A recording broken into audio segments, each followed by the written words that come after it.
అందరికి నమస్తే అండి. Arunish the rate of YouTube channel స్వాగతం. నేను మీ కేఎస్ వరప్రసాదను. ఈరోజు ఈ వీడియోలో మనం ఉలవచారు తయారు చేసుకోవడానికి ఉలవలతో పిండి అనేది ఇన్స్టెంట్గా రెడీ చేసుకుంటే మనం ప్రాసెస్ ఎక్కువ చేయకుండా ఉలవచారు రెడీ చేసుకోవచ్చు. దాన్ని ఏంటో చూద్దాం.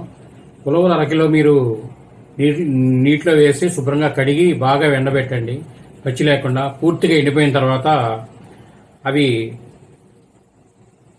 ఒక కళాయిలో అవి ఉలవలు వేసుకొని దానిలో ఒక 50 గ్రాములు ధనియాలు,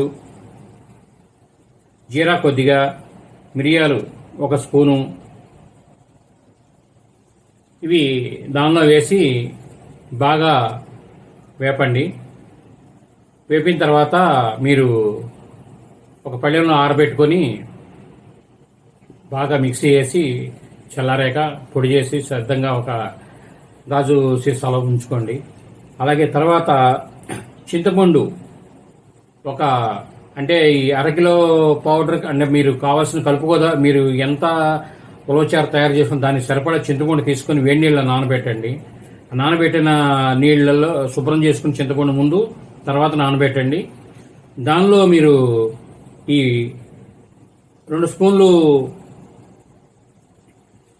కానీ 3 స్పూన్లు కానీ ఎంత తయారు చేయాలి అంత ఉలవచారు సంబంధించిన పొడి ఉంటుంది కదా, ఉలవల పొడి, దానిలో కలపండి. కలిపిన తర్వాత పొయ్యి మీద కొద్దిగా నూనె వేసుకొని దానిలో కొన్ని ఉల్లిపాయలు కోసుకొని దానిలో వేసి దానిలోనే కారము, ఉప్పు, పసుపు సరిపడా దానిలో వేయండి. తర్వాత ఈ ఉలవచారు చింతపండు రసంలో కలిపి దానిలో పోసి సరిపడా నీరు పోసి ఒక 15 నిమిషాల పాటు చక్కగా లో ఫ్లేమ్లో బాగా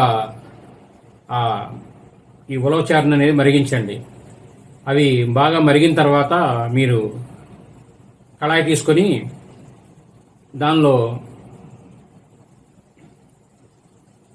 తాలింపు గింజలు అన్నీ హాఫ్ స్పూన్ తాలింపు గింజలు వేసుకొని అలాగే దానిలో కొద్దిగా ఇంగువ, కరివేపాకు, మన ఎండుమిర్చి వేసుకోండి. కొద్దిగా బెల్లం కూడా మీరు ఇందాక తయారు చేసిన మిశ్రమంలో కలపండి. తర్వాత ఎండుమిర్చి కూడా ముక్కలు చేసి దానిలో వేసి బాగా వేపి అవి తీసుకొచ్చి దీనిలో మొత్తంగా కలపండి.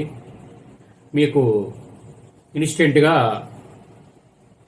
ఉలవచారు అనేది రెడీ అవుతుంది. మరిన్ని వీడియోలు చేయడం కోసం లైక్ చేయండి, షేర్ చేయండి, తప్పకుండా సబ్స్క్రైబ్ చేసుకోండి.